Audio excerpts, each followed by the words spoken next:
Sorry if I'm a bit excited. I've got some courage juice to help calm me down. So, Cool.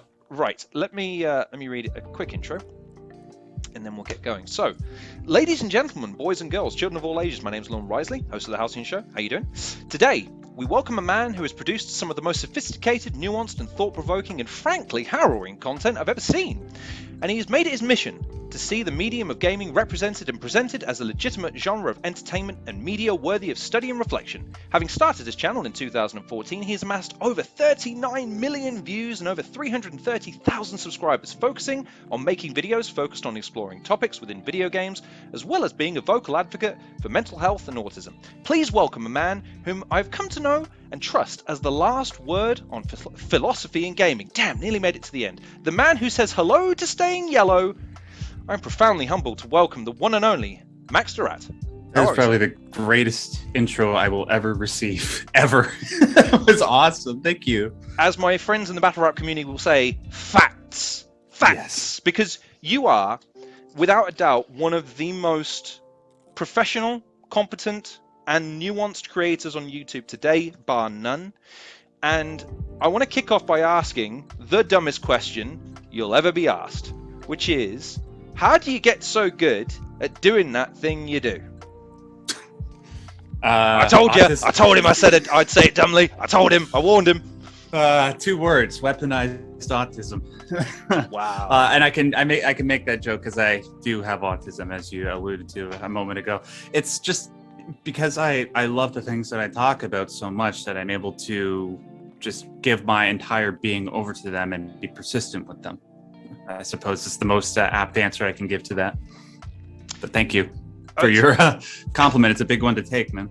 It's my pleasure. I would, for anyone that's never seen your content before, the way I would epitomize it is that it's the kind of content that always presents itself incredibly well, produces a very thought-provoking aftermath after watching it, and entices you to watch more of your content because you're always hungry for what the next topic that you're going to tackle is, or the next thing that you're going to break down. But more than that, I think, is that even though I do struggle to follow the rationale and the thought process behind the video sometimes, you still manage to make it digestible to people.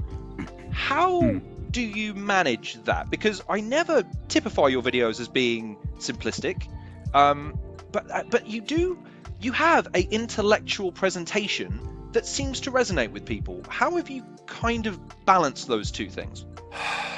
That's a good question. I know that is something that I try to do, which is make things easier to understand about really difficult topics.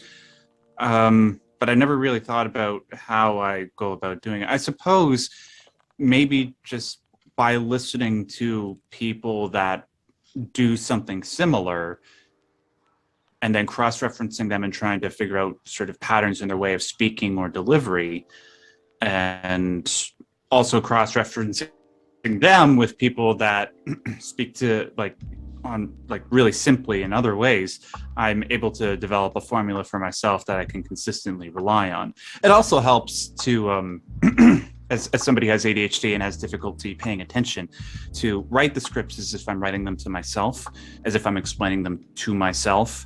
And I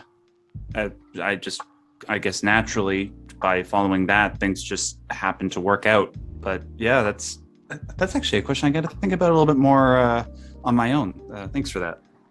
It's my pleasure. I always like getting someone with a question that they say, that's a good question. Do you know why? Because I haven't thought about the answer. That's a good one. I like that one. That's good. Well, I mean, the reason I bring that up is because I think on YouTube and other content platforms, it's becoming increasingly apparent to me that the kind of exploratory content, or the kind of content where it attempts to present a narrative, but then also attempts to back it up with logic, examples, evidence, that sort of thing, isn't the easiest thing to pursue in this day and age. One of the things I wanted to ask you was, given the nature of all of your videos, in fact, I haven't found an example yet where you kind of turn up and say, "Wazah!" and then peace out. My question is, how has your approach changed over time, if any, in terms of the way that you try and generate content, the way you try and present content, or the way you try and make sure that people are aware of your content? You know, the changing nature of the algorithms that are at play, the platforms themselves. What's changed, if anything? Well, I would say, sorry, I'm just getting over COVID. I would say, unfortunately, I had to narrow the focus of what I was talking about more, because prior to the last several years, like over the last several years, my focus has primarily been on the deeper elements of popular media. Prior to that, I did do a lot of videos on mental health and autism, but regrettably, doing those videos actually was harmful to my channel, even though I found great meaning in doing them and I felt that they were very important. They got less views than the stuff on philosophy and video games, psychology, religious symbolism, for whatever reason. So I had to stop doing those other things in order to be able to continue doing what I did as a full-time job. And then also I've actually been working with somebody who works in data analysis, and he has been looking at my analytics to try and figure out, maybe if we do this particular thing or that particular thing, we can drive more traffic to your channel. One of those things happens to be making a website outside of YouTube to drive people who aren't always on YouTube to the channel. And that's helped out a lot. Those are just a couple of examples off the top of my head, but yeah, those are the primary ones, and everything else is just very, very minor tweaks here and there to help things. But mostly I've just done what I've always wanted to do. And when I absolutely couldn't, then I made the changes where necessary. So hopefully that answers the question. Sorry. No, it does. No, it does. Of course. I mean, the idea of a website being a means of being able to drown out some of the noise of. I mean, because I don't think it's a secret that YouTube and other platforms are an incredibly competitive place to try and garner attention. And if you don't conform to some of the more widely practiced, things like, thumbnails with giant faces, you won't believe, and all the rest of this sort of stuff, it can be difficult sometimes to garner traction, which is why, again, I think it's all the more impressive that you've accumulated the success that you've done over a relatively, probably doesn't feel that way to you, but a relatively short period of time. I guess the other question I would have for you there is, how do you view the nature of your channel now versus where you started, in terms of what your vision is for it, in the changing landscape?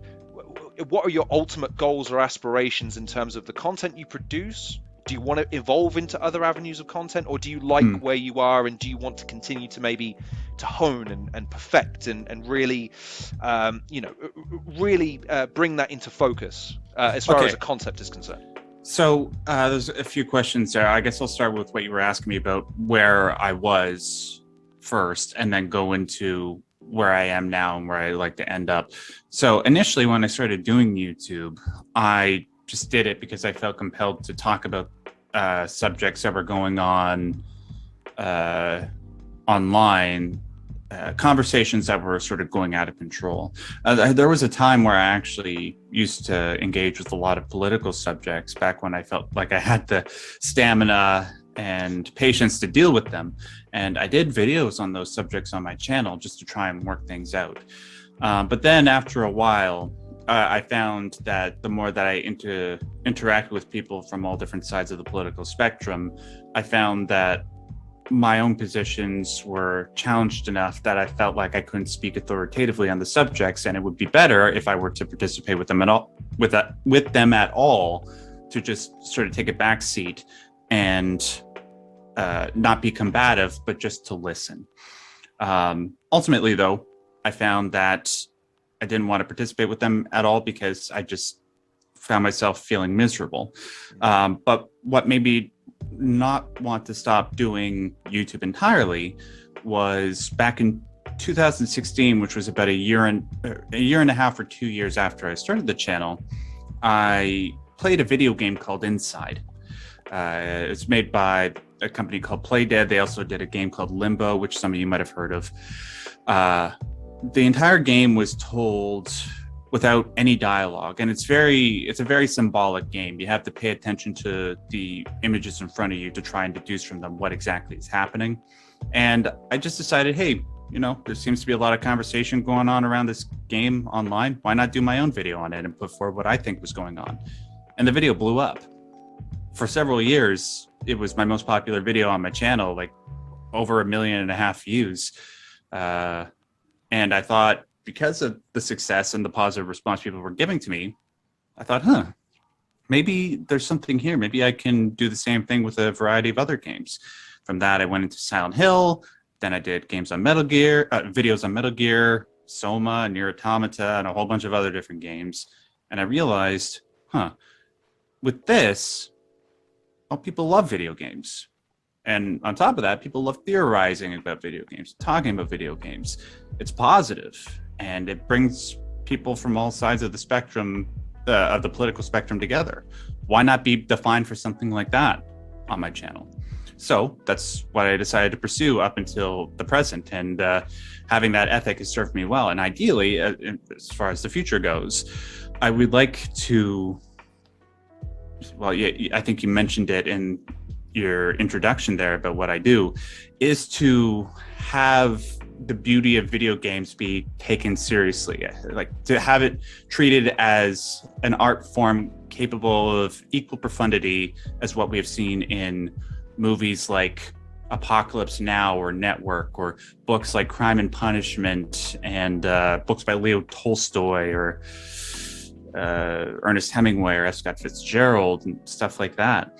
And it's going to take a while, but I suppose it's the legacy I would like to leave if I were to leave one on the internet at all.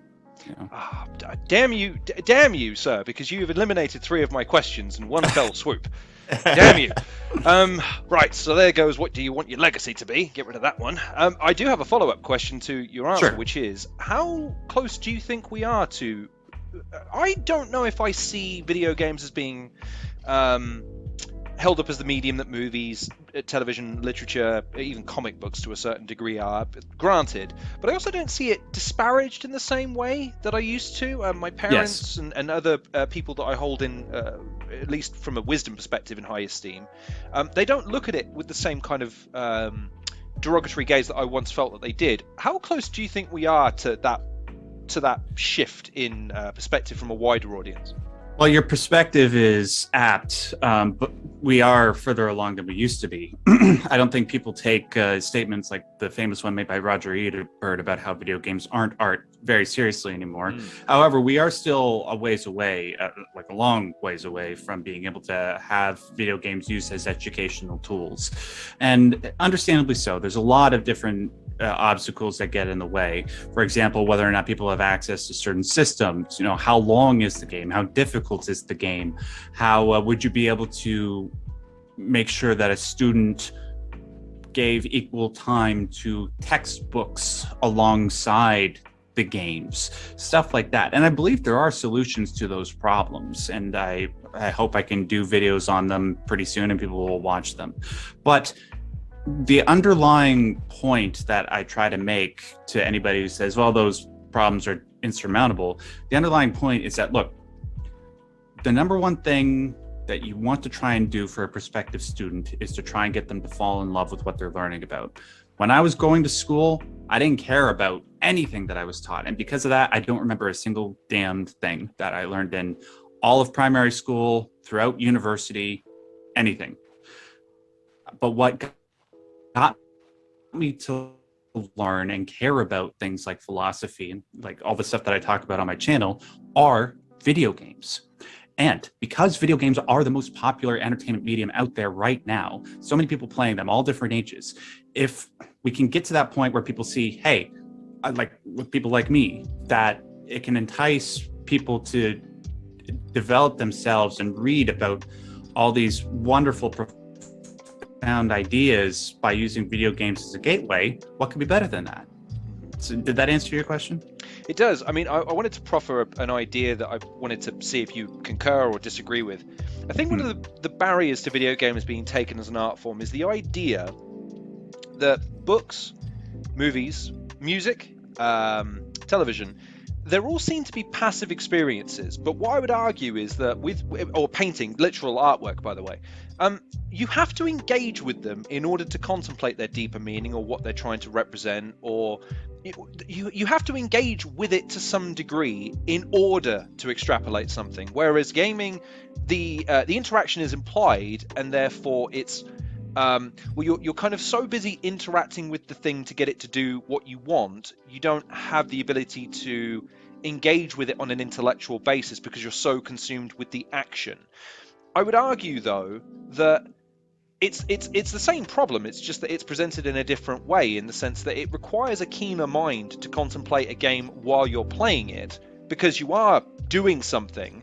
I mean, the great example of that, of course, is BioShock. You know, no one's paying attention to you being told to do all this stuff while being told, would you kindly? And then when it finally dawns on you, you realize, man, I was given all of the clues, but I was so busy wrapped up in doing the things it was telling me to do that I never thought about it. Do you think that's a hurdle, or do you think that that's just it's just a natural limitation of the medium, that because you have to interact with it, it's seen as different to music, to movies, to television, where you just sit back and you just look, or you just observe? Right. It isn't. Yes, you're right. The thing that separates video games from the other media is that it is an active experience, and because of that, it can distract from the deeper elements because people are more focused on entertainment. That's true. But just because that is a hurdle doesn't mean that that hurdle can't be accommodated. You can, so for example, one thing that I try to do in order to analyze games that have a great active component where there's a lot of action going on, but there's a lot of meaningful subtext, is I will watch movie clips from the game compiled together on YouTube to be able to have that more interpretive, meditative experience. That's one, like going back to the whole, like, how would you make video games a useful, manageable tool in an educational setting? That would be one way, is to remove the gameplay elements from the game and then use clips as a part of an educational lecture. You'd have to be a little bit like wary of the nature of the game and how you can use those clips effectively, but I think it can be done. How about? No, I agree. I agree. It's something that I've you know, I did art in school, and you know, I have a fascination with the way things are made, and I've always struggled with the concept that gaming isn't held in the same regard, other than, you know, the same way that I have an issue with TikTok and things like that, is because it's a new medium to a certain degree, or it's a new usage of the medium. Yeah. Just because I don't fully understand it doesn't mean I can't acknowledge that it has certain merits, or it works for certain reasons, so it's not to be disregarded in its entirety. It's just not my bag, baby. So there's that. Another question I wanted to ask you, if it's okay, is That's why I'm here. I've never had a guest so far that's come on and said, "Do you know what? I'm not answering any questions of yours. In fact, I'm going to ask you some questions." But it'd be great if it happened one of these days. I'd be totally unprepared for it, and I'd be the worst guest in the world. Let me ask you a question. Given that you do spend a lot of your time contemplating a lot of the deeper meanings of just the things that you cover, and it must be a very all-encompassing experience when you do get into the nitty-gritty of things, is there anything that you would like to cover, but it really doesn't have the depth or complexity that you would need to make a video on the subject, just from a personal perspective or from an enjoyment perspective, maybe? Oh God, absolutely. Like, off the top of my head, I wanted to do videos on the Max Payne games, for example. They're some of my all-time favorite games, and I just to present them to an audience that never had the opportunity to play them when they were new, like I did, maybe to a younger audience, just to get across to people why these video games were so innovative and are great back in the day, but they don't necessarily have that deeper contemplative element. Max Payne, it's just a very violent, nicely written noir story. Also, Halo is probably my all-time favorite entertainment franchise. I played all the games, I played the crap out of them, I put more time into those games than any other game. But again, aside from some really, really cool settings and one or two nicely written stories, there's not a whole lot there. Plus, given the state of the Halo franchise right now, you put forward any sort of positive opinion about it, people just want to say, no, it's too far gone. Just let it die and never come back sort of attitude. It's like, yeah, it sucks too, because when Halo Infinite was coming out, I thought it was going to be like the triumphant return of the franchise, and then Call of Duty wouldn't be the juggernaut anymore. Nope. Just the nature of being me. I've always been on the wrong side of those, duologies. How it's always like, which of the stealth games do you like more? Do you like Halo or COD? I chose Halo. Well, look how much more popular COD is. Do you like Silent Hill or Resident Evil? Well, look how much more popular Resident Evil is than Silent Hill, and I chose Silent Hill. So, but it is what it is. You. Favorite installment in the game series of Halo? Halo, two, because man after my own heart.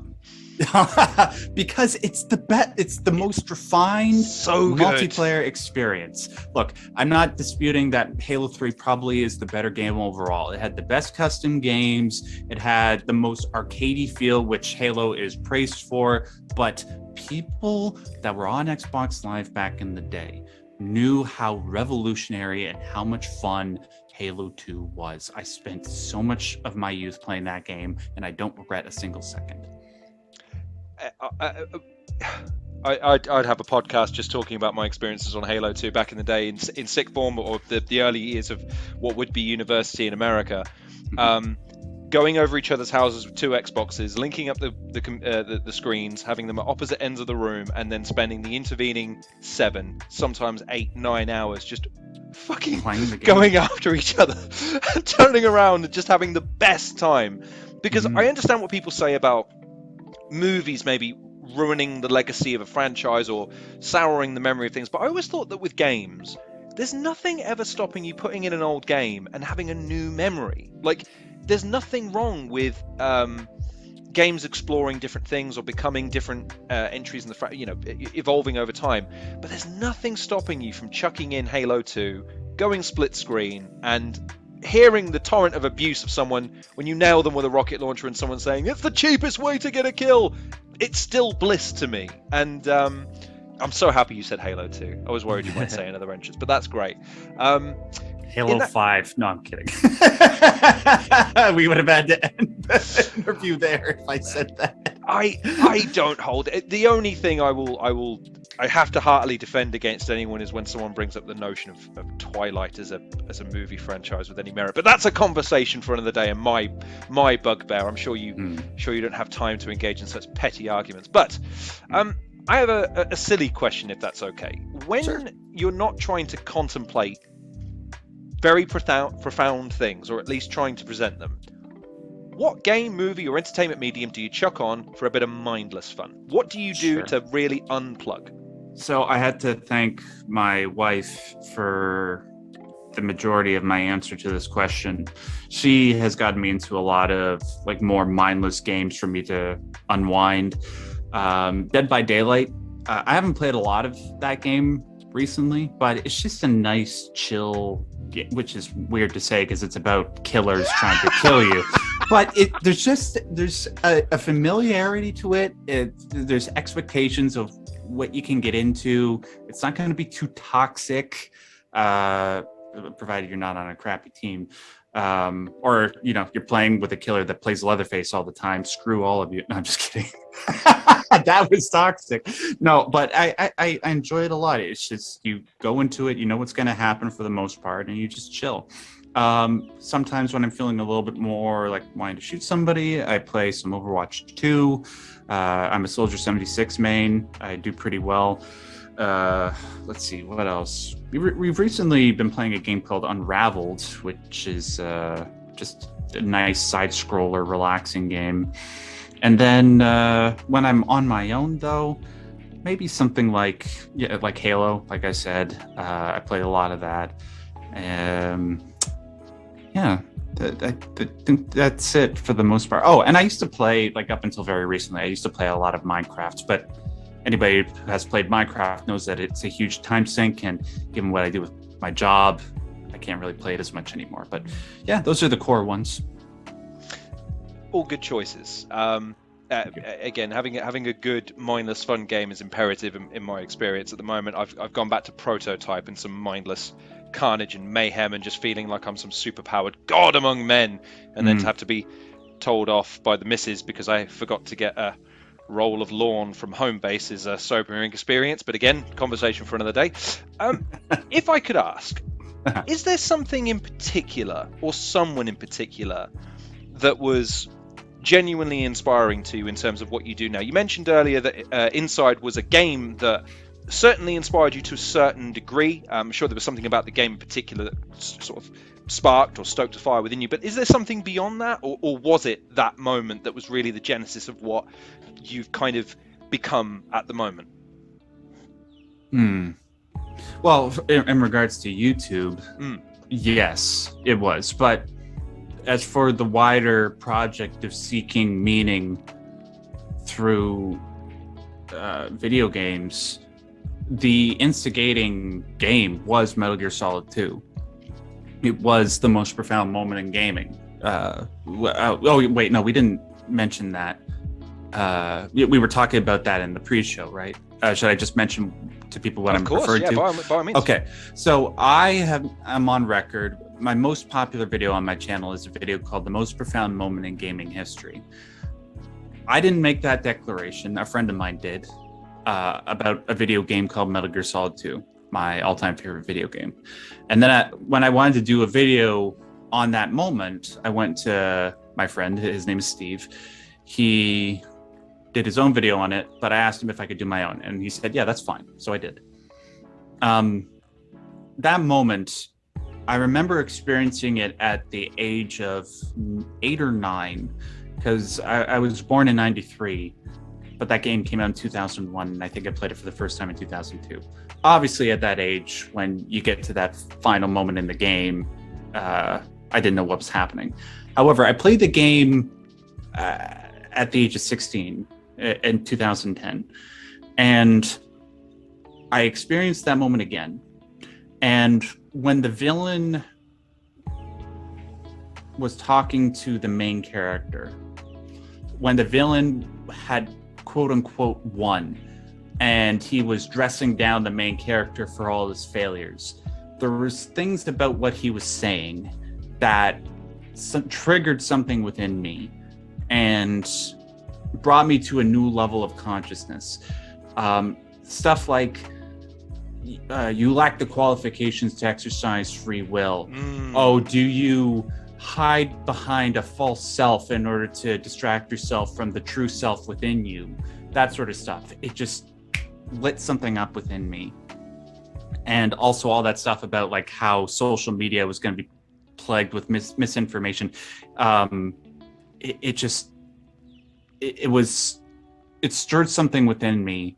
And for several years after that, I didn't really know what to do with it until I did that video on Inside back in 2016. And from that, I sort of started my journey into the world of video games to try and sort myself out. I apologize if people are not familiar with the moment that I'm talking about, because what I'm referring to is something very, very complicated. If you want to learn more, just go to my channel and watch the video. Go on it, and I'll just say this right. Sorry to interrupt, but go watch it's a 2-parter. And by the way, the video I saw that got me into your channel, and from that, I was hooked from the jump. It is one of the best paced, best written, best presented, and it sticks with you. It really does. Videos I've ever seen. It's magnificent. It's truly, truly, truly one of the best things I've ever seen on YouTube. Oh, God bless you. Thank you. But yeah, that moment, imagine like so just to go back to one element about that end conversation, that moment, I did just mention something about the advent of misinformation on the internet, which is a focal point of that conversation in that moment.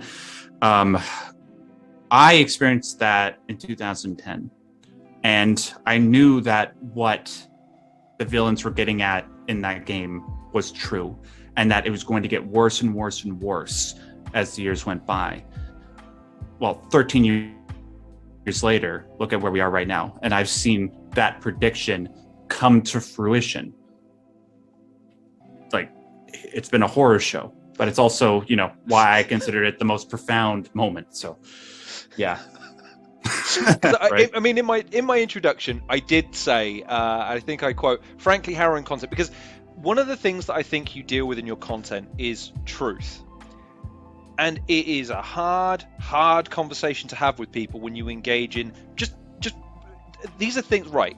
When you just break it down, here are facts that we can agree, we can compile into a truth. Now, is it your truth or my truth? Fine, we can debate semantics, but when you feel something when someone says it, like in that video where I was listening to, it's an AI presenting itself as a kernel.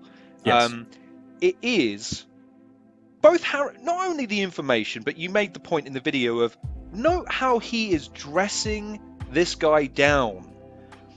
It is a scathing indictment of the fact that we've got a warning there in 2001.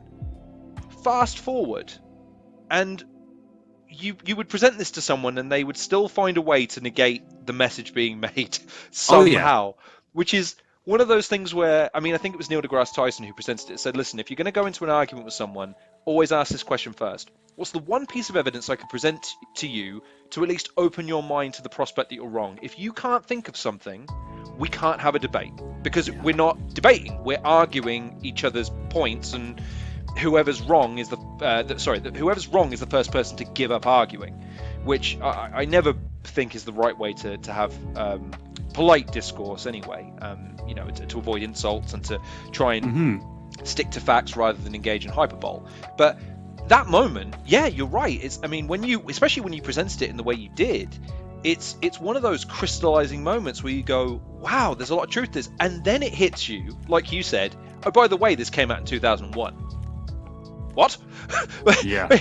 How did they know this? And it's because, well, it's based on very sound psychological theories and practices that have been revised over time and pondered deeply by some of the most intelligent people that have ever walked the planet, and they weren't interested in whether or not you liked what they said. They were saying what they felt. Well, yeah. This is my opinion based on everything I've observed. If you don't like the truth I'm presenting to you, that's fine, but your denial of it doesn't make it less true.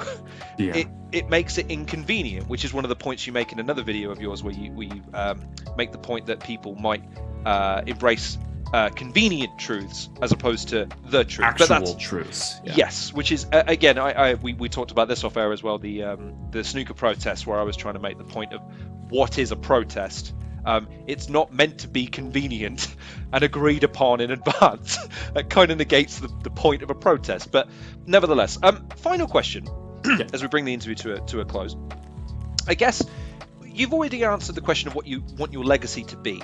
And I appreciate that, as vocal an activist of mental health and autism as you are, and as a strong proponent of the kind of content that I really wish people would pay as much attention to as is humanly possible, how do you see you evolving with the times as far as the content becomes more personal, I guess? I mean, it seems to me at least that an audience craves that kind of interpersonal experience, that kind of more not familial, but familiar relationship with the people that they see. They want to hold them up as idols, and you seem to resist that.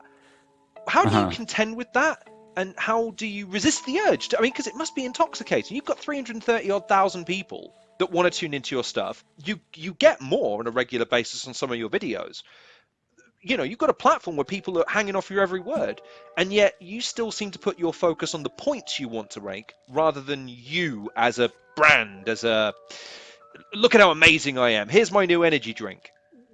How do you resist that urge, and how do you see you taking your content with that in mind in an age where a lot of other people want to be a brand? I know there's quite a lot to unpack there. Sorry, I didn't ask it in a more succinct way. I wasn't planning on asking that. But it's okay. I think I know how to answer the questions. Please do. Have you ever read or seen V for Vendetta? Yes, both actually. Okay. Why does V wear the mask? He's a symbol for something rather than R- being a celebrity in of himself. Right. He wears the mask because he doesn't want it to be about him. He wants it to be about the idea. Right. While I would be lying if I said I don't show my face because I like my privacy. I am being honest when I say that I want the focus to be more about the importance of the ideas that I am talking about, because it's not me that made those ideas. The ideas act themselves out, and I just happen to be somebody that's communicating them. So I want it to be about the ideas and not about me. And I find that keeping it that way is more valuable and meaningful than making it more about me.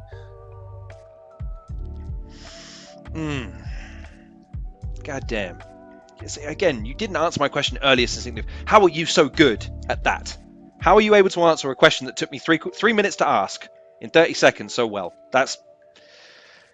He's the best at what he does. He really is. Well, listen, I will not keep you a moment longer. I will simply ask, as is of course traditional in moments like this, where can people find you? Are there anything? Is there any projects? Anything you want people to be aware of going forward? And is there anything you want to throw out as a slogan, maybe, or some, Right. I don't know, yabba dabba doo, or something along those lines?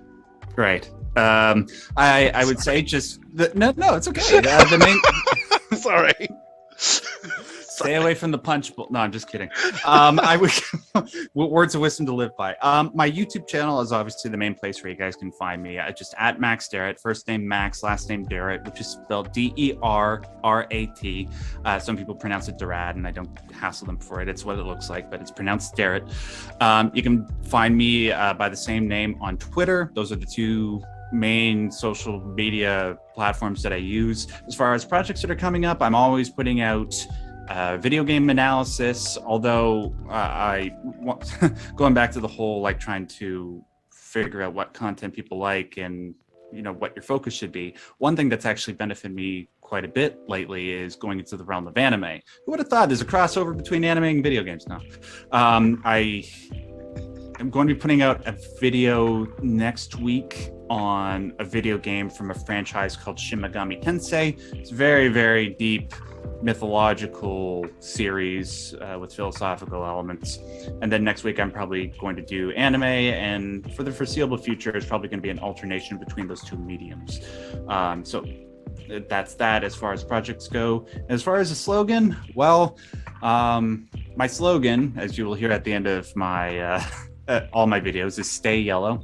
There's a bit of a like, why that? Well, in case, are you gonna have my avatar on screen when you put out this video? I will have, because it's going to be a bit disjarring cutting to Max on the screen and then back to me. So I'll have both of our shiny, happy logo avatars. That one of my questions, although I know the answer, was what is the story behind the avatar that you use?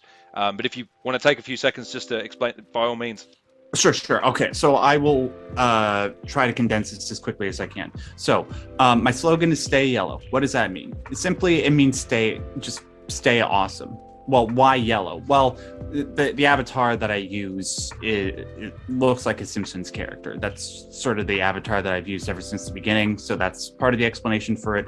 However, as for why I say stay yellow, like why? Well, my favorite YouTuber, he's a guy named Vash12349, who you all should subscribe to. Like every video that guy puts out, there's at least one moment in his videos that has me laughing out loud hysterically. One joke that he did a while back on a persistent basis was just to say stay black to everybody, which in case you don't know, stay black is a statement of solidarity between African Americans. However, he would just say it to everybody. And I just thought, wouldn't it be funny if I said the same thing to people at the end of my videos, but instead of saying stay black, I would say stay yellow. And, because I'm a Simpsons character, so there's the joke. But I just, sort of did what the Spice Girls did with their whole Zigga Zigga thing and be like, hey, what the hell does that mean? Well, it can mean whatever you want it to mean. But I just tend to mean it to stay awesome. So there you go. Stay yellow. There you go. You deserve to be happy as well. I'm reliably informed. And by the way, you really do. Life's too short to be miserable about anything on purpose. Mm-hmm. You should, if you can, choose to be happy. But I've been happy because I've had the opportunity to talk to. I can't express how much I adore your content and how much I am rooting for you to be the most wildly successful YouTuber of all time. Oh, you're too sweet, man. Dude, this has been an absolute blast talking to you. Yeah, you're a gifted interviewer.